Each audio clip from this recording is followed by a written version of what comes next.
ഞാനൊരു 3 ആഴ്ച മുമ്പ് ഒരു വീഡിയോ ഇട്ടിരുന്നു. കാരണം ഞാൻ റോസടക്കം 3 തരം റോസ് ഞാൻ വാങ്ങിയിട്ടില്ല. ഒരുപാട് അന്വേഷണങ്ങൾക്ക് ശേഷമാണ് ഞാൻ വാങ്ങിയിട്ടുള്ളത് കേട്ടോ. നല്ല വലിയ പ്ലാന്റുകളാണ് കിട്ടിയതെന്നും ഞാൻ പറഞ്ഞിരുന്നു. അപ്പോൾ ആദ്യമായിട്ട് അതിൽ 2 എണ്ണത്തിൽ ഒന്ന് റെയിനി ബ്ലൂ എന്ന് പറഞ്ഞ റോസിലും അതേപോലെ ജാപ്പനീസ് മൊൺക്യൂർ എന്ന് പറഞ്ഞ റോസും പൂവിട്ടിരുന്നിട്ടത്. അതിൻ്റെ പുറന്തൊലി ഇപ്പോൾ തന്നെ വണ്ടൊക്കെ വിരിയുന്നതിൻ്റെ തൊട്ട് മുമ്പ് എടുത്താണ്. പിന്നെ എൻ്റെ രണ്ടാമത്തെ ദിവസം ഞാൻ മൂന്നാമത്തെ ദിവസമൊക്കെ എടുത്തിട്ടുണ്ട്. രണ്ടാമത്തെ ദിവസമാണ് ഇട്ടത്.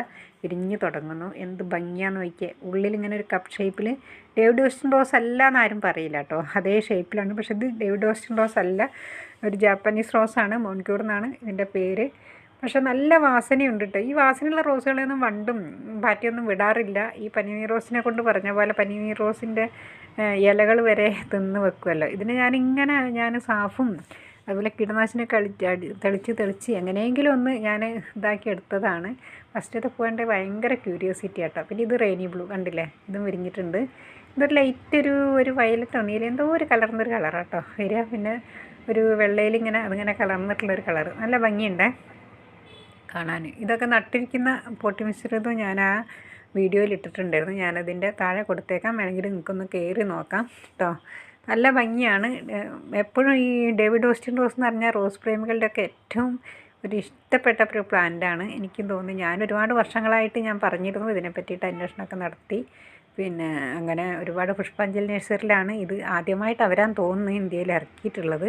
പക്ഷേ അവിടെ നിന്നൊക്കെ ഇങ്ങോട്ട് എത്തുമ്പോഴേക്കും എന്നൊക്കെ 2500 റുപ്യയൊക്കെയാണ് ഈ ഡേവിഡ് ഓസ്റ്റിനൊക്കെ വില വന്നിട്ടുള്ളത്. ഇതിനെപ്പറ്റി എനിക്ക് കൂടുതൽ അറിയില്ല. പക്ഷേ ഇതും അത്യാവശ്യം റേറ്റൊക്കെ ഉള്ള പ്ലാന്റ് തന്നെയാണ് കേട്ടോ.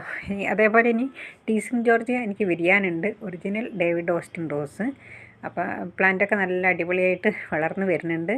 പിന്നെ അപ്പോൾ തീർച്ചയായിട്ടും വിരിഞ്ഞിട്ടെങ്കിൽ അതിൻ്റെ അപ്ഡേഷൻ ഞാൻ തരുന്നതായിരിക്കും കേട്ടോ. അപ്പോൾ ഈ റോസ് ലവേഴ്സൊക്കെ എപ്പോഴും ഒരു റോസെങ്കിലും അല്ലെങ്കിൽ ഈ ജപ്പാനീസ് മൊൺക്യൂർ ഇതുപോലെ ഷേപ്പുള്ള റോസുകളൊക്കെ വളർത്തുന്ന നല്ല ഭംഗിയുണ്ടാവും. നമുക്കത് കാണുമ്പോഴുള്ളൊരു സന്തോഷം ചില്ലറിയല്ല കേട്ടോ. അല്ലെങ്കിൽ നമ്മുടെ ഉദ്യാനത്തിൽ വിവിധ ഇനം റോസുകളൊക്കെ ഇങ്ങനെ വിരിഞ്ഞ് നിൽക്കുന്നത് കാണുമ്പോൾ എന്ത് രസമല്ലേ. അതിന് വാസനയും കൂടി ഉണ്ടെങ്കിലോ നല്ല അടിപൊളിയല്ലേ. കണ്ടില്ലേ, നല്ല വലിയ ചെടികളാട്ടോ. എനിക്കവർ അയച്ച നല്ല ഹെൽത്തി ആയിട്ടുള്ള ചെടികളാണ്, നല്ല വലിപ്പമുള്ള ചെടികളാണ്, ചെറിയ ചെടിയൊന്നുമല്ല. അപ്പം നല്ല വലിപ്പമുള്ള ചെടികളാണ് കേട്ടോ. എനിക്ക് വളരെ സാറ്റിസ്ഫാക്ഷൻ തോന്നുന്നുണ്ട്. കാരണം എന്ന് വെച്ചിട്ടുണ്ടെങ്കിൽ അത്രയും ഇത്. ഇനി എനിക്ക് അവരുടെ അടുത്ത് നിന്ന് റോസ് വാങ്ങണം. എനിക്ക് ചെറിയൊരു യാത്രയൊക്കെ ഉണ്ട്, അതൊക്കെ കഴിഞ്ഞ് വന്നിട്ട് എനിക്ക് ഇനിയും റോസുകളൊക്കെ വാങ്ങണമെന്ന് ഞാൻ ആഗ്രഹിക്കുന്നുണ്ട്. അപ്പോൾ കാരണം ഇനിയിപ്പോൾ എനിക്ക് ജൂലിയറ്റ് റോസിനോടാണ് കണ്ണ്. കുറച്ച് കോസ്റ്റ്ലിയാണ്. അപ്പോഴേക്കൊക്കെ ആവട്ടെ, നമുക്കൊന്നും പെട്ടെന്ന് വിചാരിക്കുമ്പോഴേക്കും വാങ്ങാൻ കഴിയില്ല. എന്നാലും അത് ഞാൻ വാങ്ങും. അങ്ങനെ ഓരോരോ ഡേവിഡ് ഓസ്റ്റിൻ റോസും ഞാൻ എൻ്റെ ഉദ്യാനത്തിൽ കൊണ്ടുവരും.